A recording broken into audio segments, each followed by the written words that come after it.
hidangan berbahan utama sayur dan saus kacang ini masih memiliki penggemar setia. Kenapa dinamakan asinan? Istilah asinan mengacu pada proses pembuatan makanan yang dilakukan dengan pengawetan dengan perendaman sayur dan buah dalam larutan air dan garam, atau proses pengasinan, atau dalam larutan air dan minyak, atau proses pemasakan. Ya, selanjutnya ada ciri khas asinan Betawi. Seporsi asinan Betawi umumnya berisi sayuran, mie, tahu, dan kerupuk, lalu disirami kuah dan bumbu kacang. Paduan rasa asam, pedas, manis, dan gurih selalu berhasil mengunyah lidah penggemarnya. Cara pembuatan: 1. Langkah pertama, bersihkan semua bahan sayuran dan potong sesuai dengan selera, lalu sisihkan. 2. Kemudian buat bumbu kacang dengan menghaluskan kacang tanah, cabai, keriting, gula merah, air asam jawa, ebi, cuka beras, garam, dan air hingga halus dan merata. 3. Kemudian disiapkan piring, masukkan semua sayuran, lalu tuang bumbu kacang dan aduk hingga merata, lalu tambahkan asinan dengan kerupuk. 4. Asinan Betawi siap disajikan. Selanjutnya ada poster.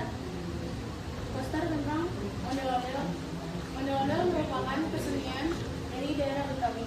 Ondel-ondel laki-laki memiliki ciri khas yang dimana bermuka berwarna merah, sedangkan yang perempuan bermuka warnanya putih.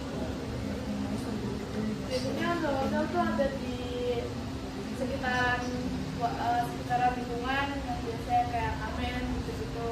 Nah, ondel-ondel juga ciri khasnya kayak bau gula, terus kepala dia. Ayo lestarikan ondel-ondel Betawi. Selanjutnya ada scrapbook.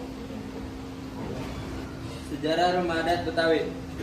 Sejarah Rumah Adat Betawi merupakan salah satu suku di Indonesia yang muncul pada tahun 1930-an saat masih era kolonialisme Belanda. Nama Betawi yang merupakan nama kota Jakarta zaman dahulu. Pada karena itu masyarakat asli Betawi ini mayoritas bertempat tinggal di Jakarta. Meskipun pada awalnya masyarakat Betawi ini berasal dari berbagai wilayah di Indonesia seperti Jawa, Sunda, Makassar, dan Bali yang dibawa oleh pemerintah Belanda. Sementara itu, Rumah Adat Betawi ini merupakan sebuah akulturasi dari masyarakat yang bertempat tinggal di Jakarta. Rumah Betawi dibangun atas pengaruh dari budaya lokal dan internasional. Hal itu bisa dilihat dari ciri-ciri rumah Betawi yang berasal dari Eropa, Cina, dan Arab, tetapi memiliki bentuk seperti rumah adat di Indonesia. Selanjutnya ada ciri khas rumah adat Betawi. Pertama ada teras depan. Bagian pertama dan terluar dari rumah Betawi adalah teras depan. Fungsi dari teras depan adalah sebagai tempat menerima dan mengenai tamu.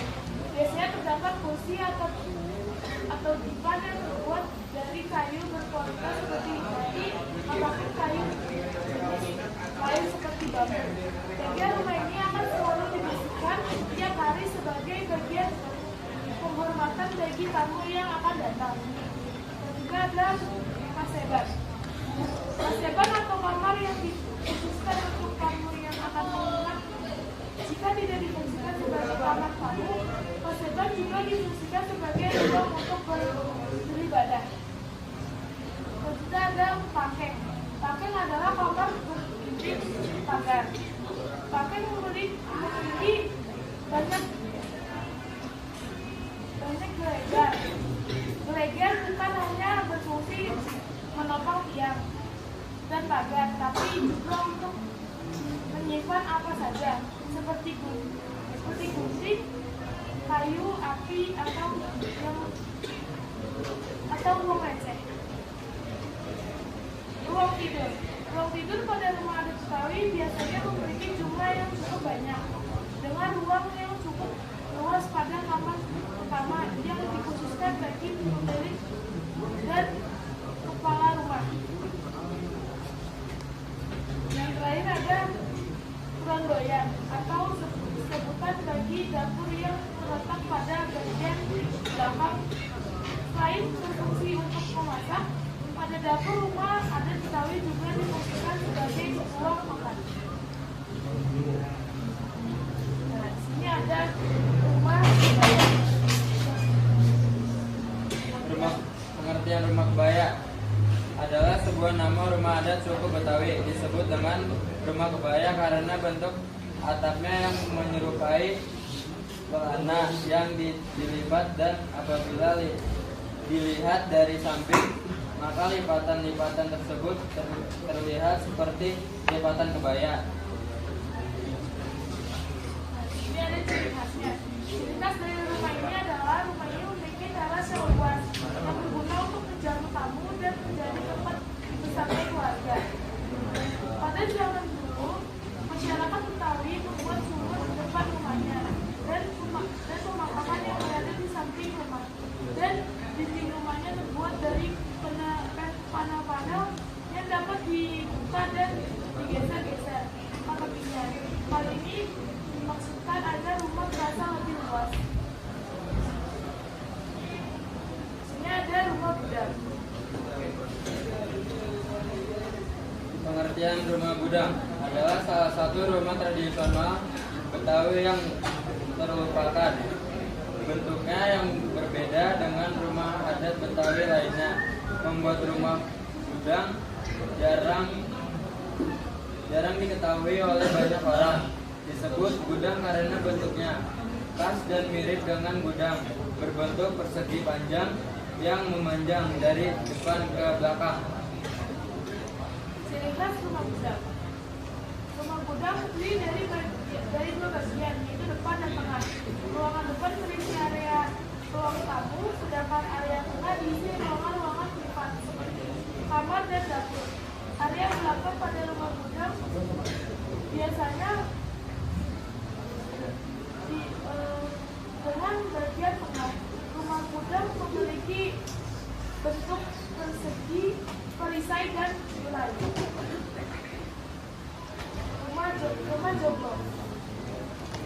Pengertian rumah joglo Betawi adalah rumah joglo yang mirip dengan rumah joglo Jawa Tengah, tetapi tidak memiliki tiang. Namun joglo Betawi memiliki kesamaan dengan joglo Jawa Tengah, yaitu dari bahan pembuatannya. Ciri khas rumah joglo. Rumah adat Betawi joglo memiliki bentuk saat dan bangunannya dibuat memanjang. Lalu rumah ini dibagi menjadi 3 ruangan. Pertama ruangan depan, ruangan tengah, dan ruangan belakang. Seperti biasa, ruangan depan dipakai untuk menerima dan menjamu tamu. Lalu ruang tengah diisi dengan ruang keluarga dan kamar tidur. Tempatnya lebih privasi dari ruang depan. Kemudian ruang belakang digunakan untuk kamar mandi dan dapur. Rumah joglo ini memiliki arsitektur yang lebih luas dari rumah lainnya. Selanjutnya ada rumah panggung. Pengertian rumah panggung. Rumah adat selanjutnya yaitu rumah panggung. Rumah ini mirip dengan rumah si Pitung. Adapun bangunan ini biasanya ada di daerah pesisir pantai. Rumah panggung yang tinggi ini telah disesuaikan dengan daerah pesisir. Jadi apabila ada pasang air laut, rumah masih aman dan tidak terendam air. Ciri khas rumah panggung.